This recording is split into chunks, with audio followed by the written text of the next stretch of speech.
Assalamualaikum warahmatullahi wabarakatuh.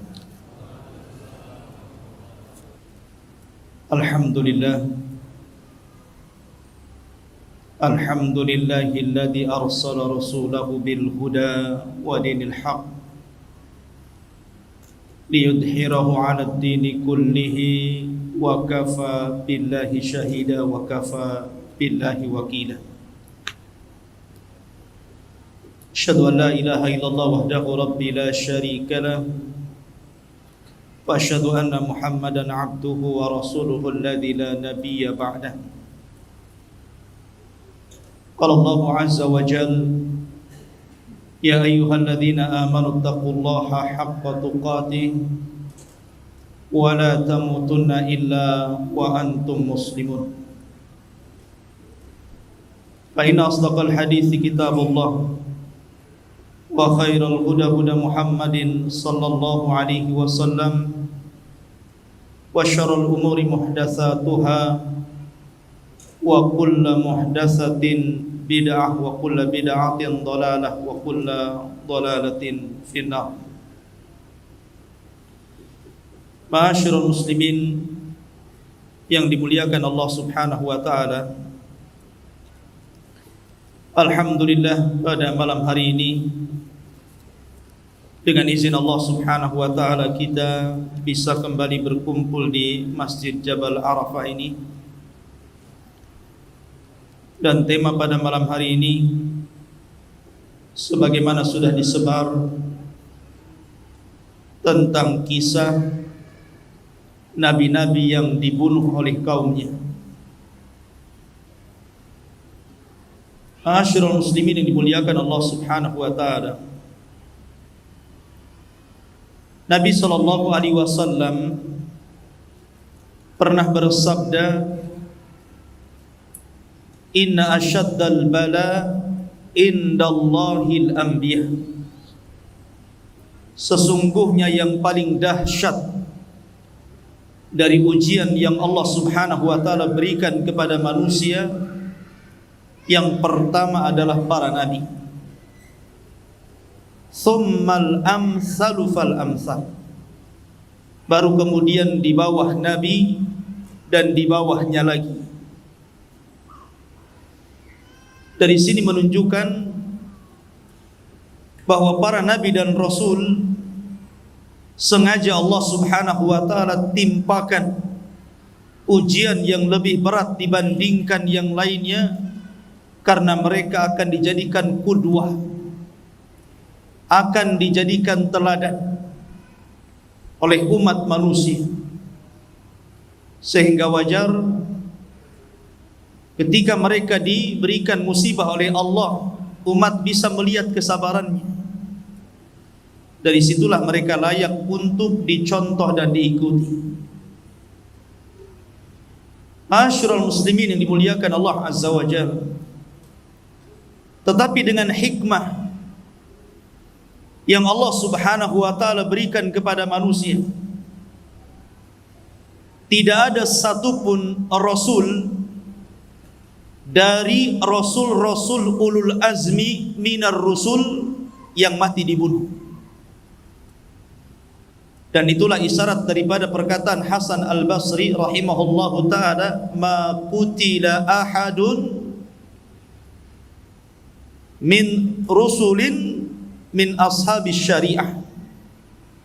Tidak ada satupun dari rasul yang diutus oleh Allah Subhanahu wa taala yang membawa syariat. Karena Nabi sallallahu alaihi wasallam diutus itu meneruskan syariat yang lama. Tetapi rasul diutus untuk membawa syariat baru dan tidak mengikuti syariat lama, walaupun tujuannya sama, mentauhidkan Allah Subhanahu wa taala. Karena masing-masing rasul itu berbeda syariat dan berbeda cara ibadah, namun tujuannya sama, tauhid. Tetapi upaya pembunuhan ada. Baik itu terjadi kepada Nuh alaihi salatu wassalam, baik kepada Ibrahim, Musa, Isa, bahkan Rasul sallallahu alaihi wasallam, upaya pembunuhan sudah ada.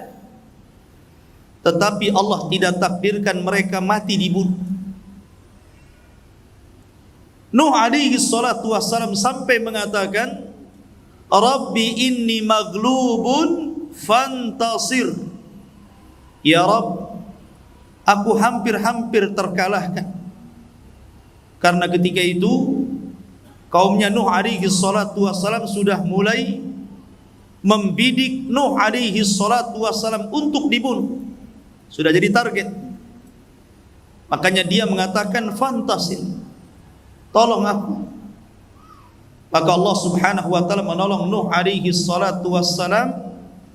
Maka Allah subhanahu wa ta'ala turunkan banjir bandang yang sangat besar, yang kemudian meluluh lantakkan seluruh kaumnya.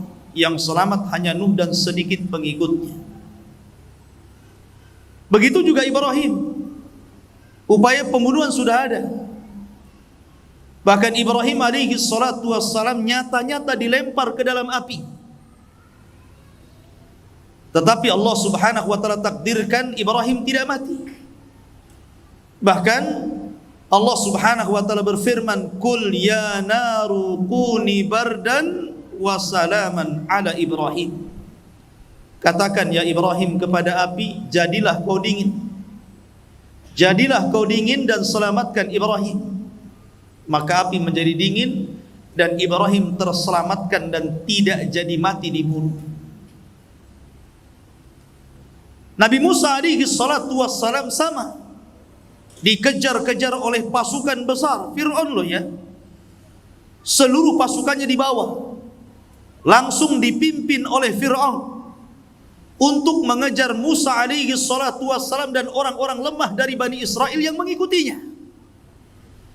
Tetapi Allah subhanahu wa ta'ala takdirkan berbeda. Apa yang dikehendaki Fir'aun berbeda dengan kehendak Allah subhanahu wa ta'ala. Harusnya dia membunuh Musa, tetapi Allah justru mengazab dirinya. Upaya pembunuhan sudah ada di sini. Nabi Isa alaihi salatu wassalam sama dikepung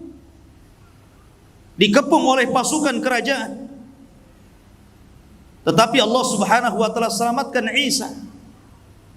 Kemudian diserupakan salah satu dari hawariyunnya yang serupa dengan wajah Isa bin Maryam. Kemudian Isa ditidurkan dan diangkat ke langit. Dialah yang ditangkap, diseret, kemudian digantung, disalib dan dibunuh. Kemudian Yahudi mengklaim bahwa mereka qatalnal Masih ibn Maryam, kami sudah membunuh Isa. Tapi Allah katakan, wa ma qataluhu wa ma sallabuhu walakin syubbiha lahu.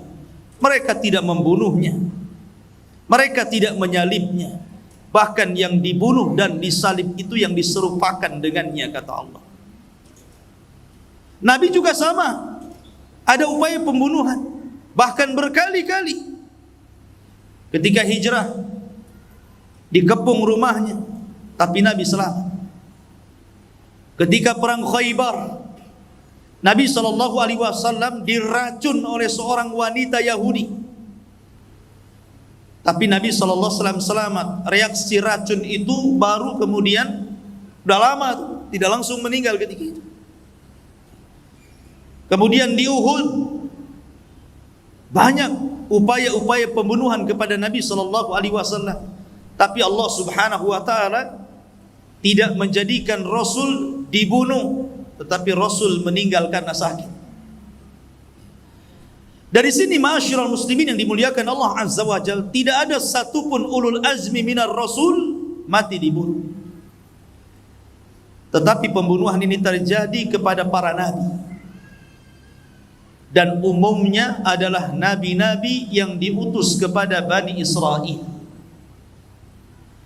Allah subhanahu wa ta'ala berfirman, awa kullama ja'akum rasulun bima la tahwa anfusukum mustakbartum fafariqan kadzabtum wa fariqan taqtulun. Setiap kali datang kepada mereka Bani Israel, seorang rasul. Terkadang diutus itu bukan satu daerah satu rasul, terkadang ada yang 2 rasul satu daerah, ada yang 3 rasul satu daerah. Ketika kemudian rasul-rasul ini mengajak mereka kepada tauhid, rupanya ajakan mereka tidak sesuai dengan hawa nafsunya. Bima la tahwa anfusukum, tidak sesuai dengan hawa nafsu kalian. Apa yang terjadi? Istakbartum, kalian pun sombong. Sombong artinya menolak kebenaran, menolak ajakan dakwah dan merendahkan para rasul. Fafariqan kadzabtum wa fariqan taqtulun. Maka sebagian kalian mendustakan rasul itu dan sebagian lagi membunuhnya. Sebagian mendustakan. Seperti dalam surah Yasin, Allah Subhanahu wa taala berfirman, "Wadrib lahum mathalan ashabal qaryati id ja'ahal mursalun." Ya Muhammad, berikan permisalan kepada tokoh-tokoh Quraisy itu tentang sebuah negeri ketika para rasul diutus kepada negeri itu. Id arsalna ilaihim itsnaini, ketika kami utus 2 rasul kepada mereka, 2 nabi kepada mereka kami utus sekaligus. Fakadzabuhuma, justru mereka mendustakan keduanya. Kemudian fa'azzajna bisalithin, ketika 2 nabi didustakan, Allah tambah lagi 1 nabi, jadi 3 nabi lagi. Kemudian faqalu, mereka mengatakan, para utusan ini mengatakan, inna ilaikum mursalun, kami ini utusan Allah untuk kalian. Kami ini adalah utusan Allah untuk menyampaikan wahyu Allah kepada kalian. Tetapi mereka mengatakan, qalu ma antum illa basyarun mithluna, kalian ini siapa? Kalian ini sama dengan kami. Kalian ini manusia biasa, sama dengan kami. Wa ma anzalar rahmanu min syai'in in antum illa takdzibun, bahkan tidak ada satupun ayat yang turun kepada kalian, kalian ini hanya melakukan kedustaan saja. Saya katakan apa? Fafariqam kadzabtum, ada sebagian orang mendustakan. Mereka dustakan. Mendustakan para nabi dan rasul dalam dakwah mereka ini akan berlangsung kepada turunannya. Siapa turunan para nabi dan rasul? Para ulama. Karena para ulama itu warathatul anbiya. Ulama itu pewaris para nabi. Maka ketika para ulama berusaha untuk menyampaikan warisan para nabi dan rasul, maka kenyataan yang mereka hadapi akan persis seperti yang dihadapi para rasul. Mereka pun sama akan didustakan. Sama akan didustakan. Siapa kamu ini? Bahkan lebih parah, munculnya di zaman sekarang Islam liberal, yang mereka mengatakan tafsir para ulama dulu, sekelas para sahabat, para tabi'in, para tabi'ut tabi'in, itu layak di zamannya saja, memang relevan sesuai dengan zamannya. Tapi kalau di zaman sekarang nampaknya kurang relevan, kurang layak. Harusnya kita tafsiri Quran Sunnah itu sesuai dengan zaman kita. Mereka juga manusia, kita juga manusia. Allah berikan akal kepada mereka, Allah juga berikan akal kepada kita. Dan Allah katakan, afala tatafakkarun, kenapa kalian tidak berfikir? Lihat, dalilnya Quran loh ya. Quran yang menyuruh kita berfikir katanya. Ya beda. Ya. Mereka para ulama warasatul anbiya, menguasai bahasa Arab dengan fasih, menguasai kaedah-kaedah syariah. Sementara Anda kadang-kadang memahami Islam dari terjemahan Al-Quran. Tidak sama. Pandangan para ulama itu tajam ke depan. Ma'asyiral muslimin yang dimuliakan Allah Azza wa Jalla. Jadi surah Yasin ini sebenarnya menjelaskan tentang sebuah negeri diutus kepada mereka 3 rasul. Dan ini menunjukkan keras kepalanya negeri itu. Kalau tidak keras kepala, 1 saja cukuplah. Oh sampai 3 pula gitu. Menunjukkan negeri itu memang keras kepala, keras hati dan kepala lagi gitu. Mereka menolak dakwah Nabi.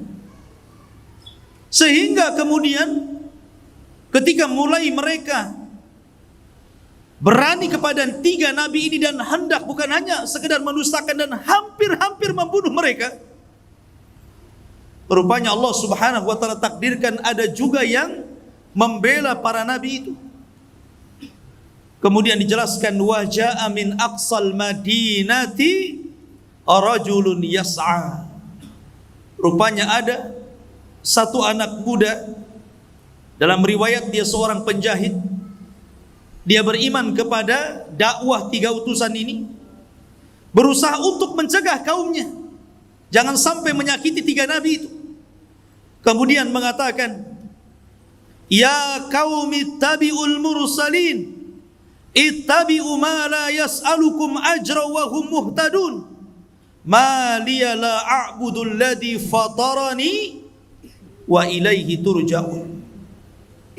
Wahai kaumku, ikuti Rasul itu, ikuti nabi-nabi itu, karena mereka berdakwah itu tidak meminta upah sedikit pun kecuali Allah yang akan memberi, dan mereka orang-orang yang diberikan petunjuk. Sampai kemudian terus menasihati. Ketika menasihati marah kaum ini. Akhirnya dipukuli anak muda itu, bahkan ada yang mengatakan dimasukkan ke lubang kemudian dilempari batu sampai mati. Ya. Sampai mati anak muda itu membela Rasul. Ketika kemudian ruhnya melayang, ruhnya terpisah dari jasadnya, maka Allah Subhanahu wa taala katakan qila dkhulil jannah, masuklah kau ke dalam surga.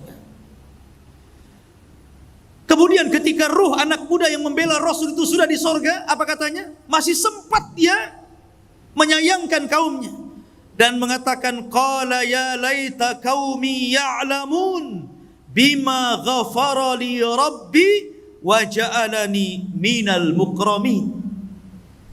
Dia mengatakan, duhai seandainya kaumku mengetahuinya tentang dosa-dosaku yang Allah ampuni aku, dan Allah jadikan aku hamba yang mulia karena dimasukkan ke dalam surga. Wa ma anzalna ala qaumihi min ba'dihi min jundin minas sama wa ma kunna munzilin. Ketika anak muda ini mati, kemudian ruhnya dicabut dan dimasukkan ke dalam surga, Allah tidak membalas dengan mengirim pasukan banyak malaikat, tidak. Allah cukup mengutus Jibril. Jibril turun, kemudian berdiri di gerbang desa. Kemudian apa? In kanat illa sayhatan wahidah. Tiba-tiba Jibril berteriak 1 kali teriakan, fa idzahum khamidun. Seluruh manusia mati di rumah-rumah mereka. Jadi ada rasul-rasul itu fariqan kadzabtum. Ada rasul itu yang didustakan. Dan hampir semua para nabi dan rasul didustakan. Nabi saja dikatakan gila, dikatakan sahir, dikatakan syair, macam-macam. Didustakan kaumnya. Tetapi ada juga fariqan taqtulun. Ada sebagian nabi itu yang dibunuh. Yang dibunuh oleh kaumnya. Bahkan nabi yang dibunuh ini bukan 1-2 nabi. Ribuan para nabi dibunuh. Karena Allah Subhanahu wa taala mengutus para nabi ini banyak, 120.000 nabi yang diutus Allah Subhanahu wa taala ke permukaan bumi, dan ribuan nabi itu kebanyakan diutus kepada Bani Israel. Bahkan Imam Abdul Qayyim rahimahullahu taala pernah berkata, pernah kemudian dikisahkan dalam satu waktu 80 nabi dibantai.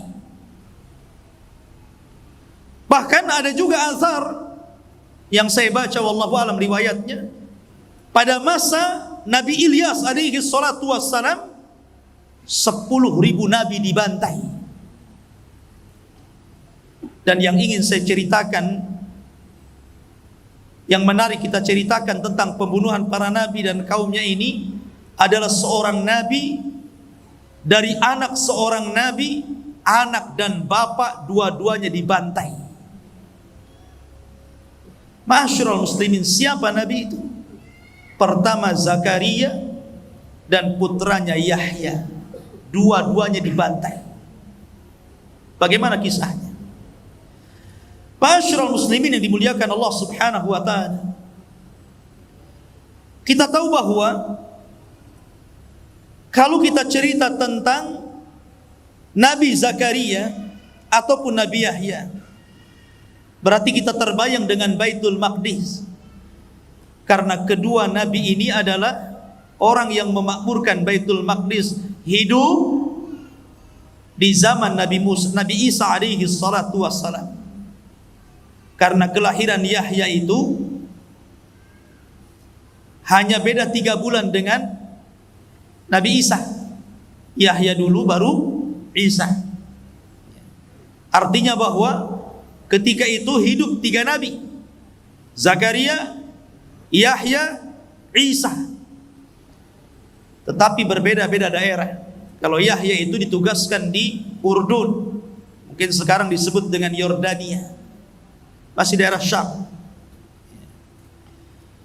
Ma'asyiral muslimin yang dimuliakan Allah Azza wa Jalla, kematian Nabi Yahya ini adalah kezaliman penguasa. Kezaliman penguasa. Padahal Nabi Yahya alaihi salatu wassalam ini orangnya baik. Perhatikan sifat-sifat yang Allah berikan kepada Yahya. Allah menyebutkan dalam Al-Quran, dalam surah Maryam ayat 12 sampai 14. Ya Yahya, khudhil kitaba biquwwatin wa atainahul hukma sabiyyah. Wahai Yahya, ambillah kitab itu, maksudnya Taurat, dengan kuat, dan kami berikan kepada Yahya itu kebijakan dalam menyampaikan hukum sejak kecil. Artinya Yahya itu sudah diangkat menjadi nabi sejak kecil. Kalau Nabi SAW diangkat setelah 40 tahun kan, ini sudah sejak kecil sudah diangkat jadi nabi. Makanya dikisahkan di usia anak-anak Yahya ini selalu diajak main oleh kawan-kawannya. Anak-anak kecil kan suka main gitu kan. Apalagi usia 7 tahun, 8 tahun kan suka main. Tapi Yahya mengatakan apa? Innama lastu, sesungguhnya saya tidak khuliqtu bil la'ibi, sesungguhnya saya tidak diciptakan untuk main-main. Kalau kalian main-main silahkan, tapi saya diciptakan bukan untuk main-main. Oh, kalau ada anak kecil kayak gini mantap. Justru anak kecil sebaliknya, saya diciptakan untuk main-main katanya. Tapi ini tidak. Dia mengatakan saya diciptakan untuk beribadah, bukan untuk main-main. Makanya Yahya itu sedari kecil dia betul-betul mengikuti gaya bapaknya Zakaria. Walaupun Yahya ini sebenarnya kelahiran yang aneh. Kenapa? Karena bapaknya usianya 100 tahun, ibunya 90 tahun, dinyatakan mandul. Tapi karena nilai sebuah doa, Allah kabulkan, dan juga berlomba-lomba dalam kebaikan Zakaria. Akhirnya Allah Subhanahu wa taala kabulkan, punya anak namanya Yahya. Kemudian Allah mengatakan, wahananan milladunna, kami berikan hanan. Hanan itu biasanya dipakai dalam kalimat kasih sayang ibu kepada anak. Hananul walid liwalidihi, kasih sayang ibu kepada anak. Saya kira seorang ibu, saya yakin sangat sayang dengan anak. Tetapi Nabi Yahya alaihi salatu wassalam, Allah berikan sifat keibuan, seolah-olah dia sayang dengan bapaknya Zakaria, karena Zakaria sudah tua. Makanya diberikan sifat itu. Makanya di akhir ayat Allah mengatakan wa barran biwalidayhi. Dan Yahya itu orang yang paling berbuat baik dengan orang tuanya. Wa hananan min ladunna wa zakatan, orangnya bersih hatinya, wa kana taqiya, orangnya takwa, wa barram biwalidayhi, orangnya berbuat baik kepada orang tua. Lihat, ini orang baik, kenapa bisa dibunuh? Walam yakun jabbaran asiyya, dan dia bukan orang sombong dan bukan ahli maksiat. Dari sini ikhwatu fillah muliakan Allah azza wa jalla. Makanya heran ketika Nabi Isa alaihi salatu wassalam dihabarkan tentang kematian Yahya yang sangat sadis, dia pun sedih dan terus menangis atas kematian Yahya itu. Ceritanya begini. Di Damaskus itu ada seorang raja zalim namanya Haddad ibn Hadar. Raja zalim. Tapi walaupun demikian, kalaupun ada apapun, raja ini terkadang juga minta fatwa kepada Yahya alaihi salatu wassalam. Allah takdirkan dia suka dengan salah satu wanita. Sayangnya wanita ini masih mahramnya, sehingga dalam syariat Yahya haram, tidak boleh menikah dengan orang yang ada hubungan mahram. Sama di syariat kita juga sama. Tetapi karena orang tua gadis ini, karena dalam riwayat, ini dalam riwayat yang lain ceritanya, raja ini punya istri, istrinya sudah tua. Kemudian dia punya anak, tapi bukan dari sang raja, dari bapak yang lain. Anak ini cantik. Lah si raja ini sudah tidak mau lagi sama istrinya karena sudah tua, jelek. Akhirnya sama istrinya itu disuruh nikah dengan anaknya, tapi bukan anak sang raja, dari laki-laki lain. Ada yang mengatakan bahwa yang dinikahi itu putri bibinya, dan dalam syariat mereka tidak boleh. Kemudian akhirnya karena ibundanya ini sangat rakus kekuasaan, sangat rakus dengan kekayaan, sangat ingin menguasai kerajaan, akhirnya dia dorong terus putrinya supaya nikah dengan raja. Disuruh dandan cantik-cantik, disuruh ngerayu. Akhirnya sang raja pun tertarik dengan wanita itu dan tergila-gila. Nyala, antum saja kalau dirayu perempuan, jangankan yang cantik, yang jelek saja kelepek-kelepek ya. Masyarul muslimin yang dimuliakan Allah azza wa jalla. Lah rupanya orang-orang pun berbicara tentang itu. Akhirnya mulai melebar tuh. Karena mulai melebar, apalagi kemudian sudah terdengar ke telinga Yahya, dan Yahya memfatwakan haram, tidak boleh, dan didengar oleh manusia banyak.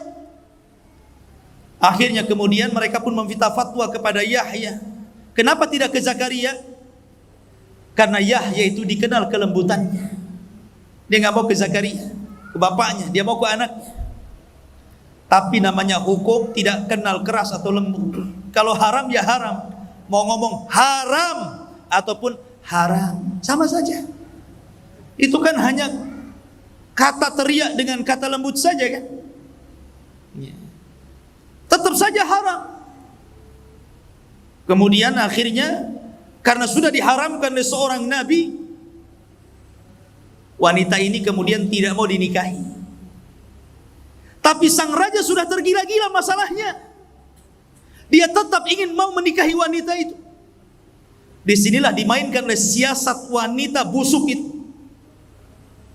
Kata wanita ini, baik, kalau engkau menginginkan diriku menikah dengan diriku, maka maharnya kepala Yahya bin Zakaria. Syaratnya itu. Karena raja sudah tergila-gila, macam mana kan? Maka dia pun mengutus pasukan untuk mendatangkan kepala Yahya bin Zakaria. Datanglah pasukan besar. Dalam riwayat bahwa Yahya itu dibunuh sedang berada di Baitul Maqdis dan sedang sholat dalam mihrab. Pasukan ini datang, kemudian ditangkap, betul-betul dimutilasi, dipotong kepalanya. Kemudian kepalanya dibawa dan diletakkan di piring emas. Kemudian dibawa ke istana. Sementara jasad Yahya ini dikirimkan kepada ayahnya Zakaria yang sudah tua renta. Anda bisa bayangkan, tiba-tiba Anda sudah tua, dikirimkan jasad anaknya tanpa kepala. Tentu sedih Zakaria ini. Akhirnya kemudian kepalanya ini dibawa ke istana. Sampai di istana, di situ ada sang raja, di situ ada wanita fajirah, di situ ada ibundanya yang haus kekuasaan. Prajurit pun datang dan meletakkan kepala Yahya di atas bejana emas, kemudian disuguhkan kepada sang raja. Oh, wanita ini tertawa, senang. Keinginannya menjadi sebuah kenyataan. Tetapi Allah Subhanahu wa taala berfirman, "Wala tahsabannallaha mukhlifa wa'dihi rusulah. Innallaha azizun dzuntiqam." Jangan kira Allah Subhanahu wa taala tidak pernah memberikan janji-janji kepada para utusannya. Sesungguhnya Allah kalau sudah menimpakan azab, maka Allah akan timpakan dengan sangat keras. Dan Allah juga berfirman, "Wala tahsabannallaha ghafilan amma ya'malu zalimun." Jangan kalian sangka Allah lalai dari perbuatan zalim kalian. Tidak, Allah tidak pernah lalai. Man 'adali waliyan faqad adzantuhu bil harbi. Siapa yang memusuhi wali-waliku, maka dia sudah ngajak perang bersamaku, kata Allah Subhanahu wa taala. Maka ketika wanita ini tertawa terbahak-bahak karena bahagianya, tiba-tiba Allah kirimkan gempa dalam istana. Bergegar istana itu. Rupanya tanah yang diinjak wanita itu terbelah, akhirnya wanita itu terperosok, sedikit demi sedikit masuk jasadnya, sehingga ketika sudah sampai kepala, tiba-tiba bumi itu merapat dan menjepit kepalanya. Sampai di sini, tinggal kepalanya saja. Maka orang-orang pun berteriak, "Apa yang kalian lakukan? Yang kalian bunuh ini seorang yang saleh, seorang nabi. Kenapa kalian bunuh?" Kama tadinu tudan. Sebagaimana kalian sudah memenggal orang ini, penggal kepala wanita itu. Penggal kepala wanita itu. Maka lekaslah para prajurit mengambil pedangnya dan menebas kepalanya. Kemudian membawanya. Al jaza min jinsil amal. Sebagaimana dia sudah menebas kepala Yahya, maka sekarang dia ditebas kepalanya. Ma'asyiral muslimin, selang beberapa waktu dari peristiwa itu, kemudian orang pun membicarakan tentang kematian Yahya. Datanglah pasukan besar, pasukan yang dipimpin raja yang paling zalim di dunia, Bukhtun Nasr. Dan sering saya katakan, di dunia ini hanya ada 4 raja yang pernah menguasai sebagian besar dunia. 2 mukmin, 2 kafir. Sulaiman dan Dzulqarnain mukmin, Namrud dan Bukhtun Nasr. Ini dua-duanya raja zalim. Selang beberapa waktu setelah pembunuhan Nabi Yahya, datang pasukan Bukhtun Nasr, kemudian menghancurkan negeri Damaskus dan membunuh 75,000 75.000 manusia dibantai. Lihat. Dan itu Allah Subhanahu wa taala isyaratkan dalam Al-Qur'an. Allah Subhanahu wa taala berfirman, "Wa qadayna ila bani Israil fil kitab la tufsidunna fil ardi marrataini wa la ta'luwanna uluwan kabira." Dan Allah berfirman, kami telah pastikan kami telah putuskan kepada Bani Israel, dan itu tercatat dalam kitab Taurat. Sungguh mereka akan merusak 2 kali di permukaan bumi. Kemudian mereka akan sombong dengan sombong yang sangat besar. Fa idza jaa wa'du ulahuma, maka apabila telah datang janji salah satu dari keduanya, ba'atsna 'alaikum, kami akan bangkitkan kepada kalian wahai Bani Israel, ibadan lana, hamba-hamba kami, uli ba'sin syadid, yang memiliki kekuatan yang sangat besar. Faja'u, mereka akan datang khilalad diyar, dan meluluh lantakkan desa-desa kalian. Wa kana wa'dan maf'ula, dan ini ketetapan yang pasti bagi Allah. Allah isyaratkan dalam Quran, karena kalian sudah membunuh Yahya, datang pasukan besar yang lebih dolim lagi, kemudian menghancurkan negara itu. Bahkan 75.000 dibantai oleh Bukhtun Nasr. Sebelum peristiwa Bukhtun Nasr, sebelum kedatangan Bukhtun Nasr dan melulantakkan kerajaan yang telah membunuh Yahya itu, apakah mereka mencukupkan membunuh Yahya? Tidak. Iblis tidak terima kalau seorang nabi yang dibunuh cuma satu. Kalau bapaknya masih hidup. Bapaknya masih hidup, Zakaria. Dia sudah tua. Maka ketika para pembunuh ini berkumpul, syaitan datang menjelma manusia, kemudian membicarakan tentang tuduh-tuduhan kepada Zakaria dan mengatakan, kalian ingat tidak? Maryam kan dahulu punya anak namanya Isa, tidak ada bapaknya, dan tidak ada yang masuk ke mihrab Maryam kecuali Zakaria. Jangan-jangan Zakaria yang menghamili Maryam. Nah, mulailah dia. Syaitan didatang. Bangkit orang-orang. Itu baru saja membunuh anaknya itu. Akhirnya mendengar bahwa Zakaria akan dibunuh, Nabi Zakaria pun sembunyi ke dalam hutan. Kemudian dalam hutan tersebut ada satu pohon yang menolong Zakaria, disuruh sembunyi dalam pohon itu. Tiba-tiba pohon itu belah, dan itu mukjizat Zakaria. Masuklah Zakaria di situ. Namun sayangnya iblis datang. Ketika Zakaria masuk, bajunya kemudian ditarik sedikit, sehingga ketika pohon itu rapat, nampak tuh ada bajunya, sedikit saja. Ketika pasukan itu mengejar Zakaria sampai ke hutan, maka iblis datang dan mengatakan, aku tahu di mana Zakaria bersembunyi. Dan untuk memastikan kebenaran ucapan iblis ini, dia memperlihatkan baju yang keluar dari pohon itu.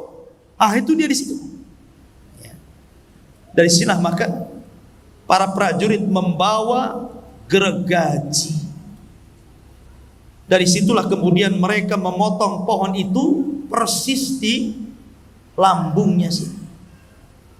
Seolah-olah digergaji jadi 2. Namanya manusia ya kesakitan lah. Walaupun dia seorang nabi. Karena dia bukan malaikat.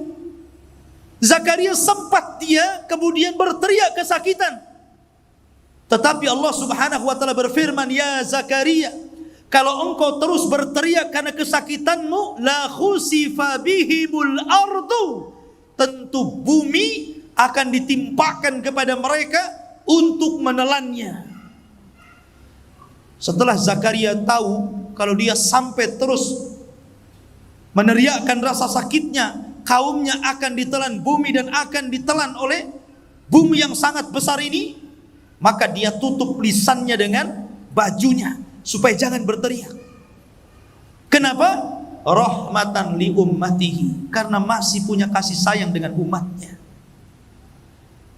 Masih kasih sayang, dia berharap walaupun kematian putranya seperti itu, kematian diri seperti itu, masih berharap kaumnya ini sadar, bertobat kepada Allah, diutus kepada mereka seorang rasul yang menyadarkan mereka.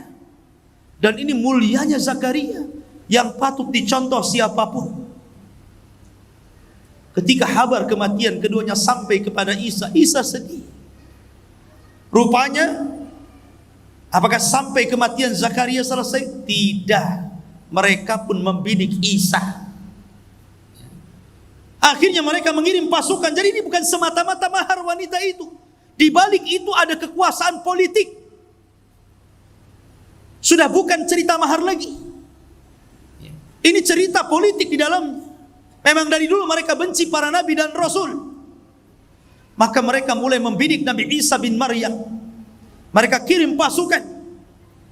Tapi Allah takdirkan Isa tidak sebagaimana Yahya dan Zakaria. Isa Allah Ta'ala.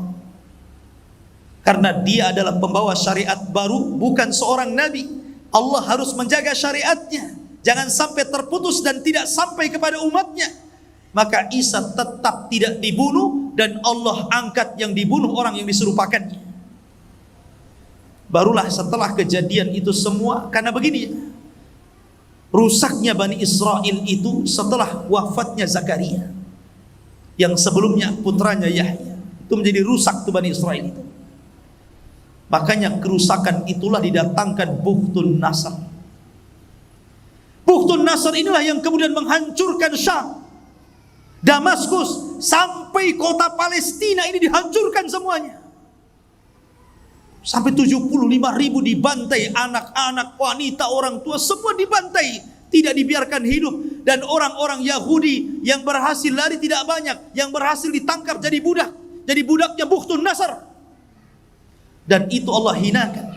Sehingga Allah Subhanahu wa taala berfirman, innalladzina yakfuruna biayatillah wa yaqtuluna an-nabiyyina bighairi haqqin wa yaqtuluna alladzina ya'muruna bil qisti minan nas fabashshirhum bi'adzabin alim.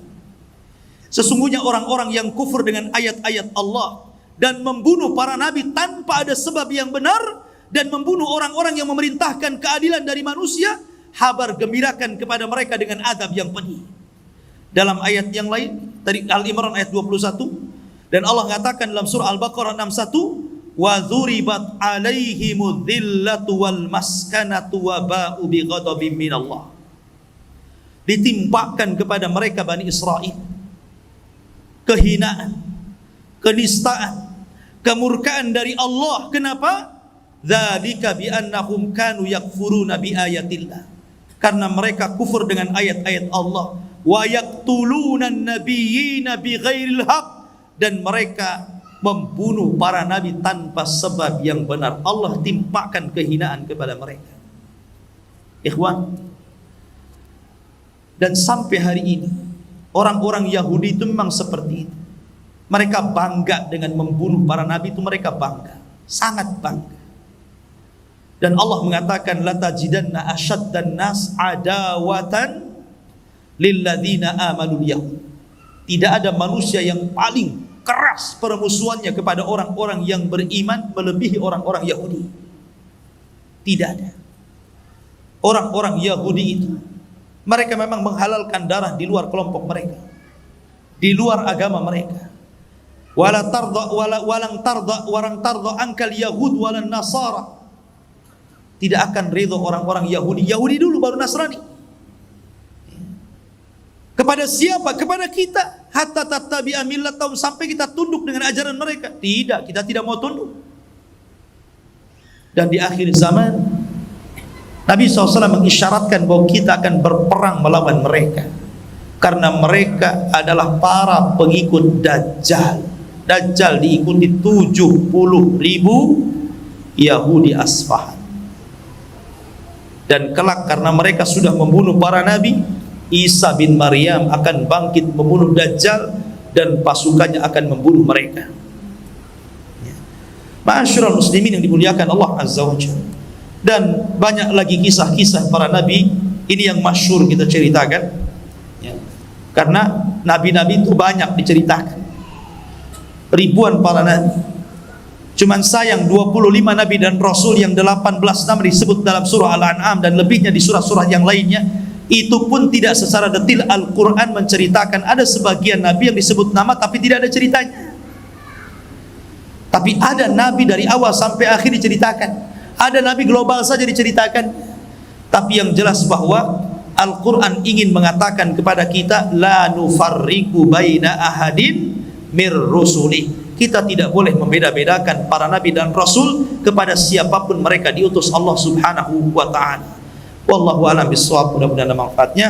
Subhanakallahumma wa bihamdika asyhadu an la ilaha illa anta astaghfiruka wa atubu ilaik.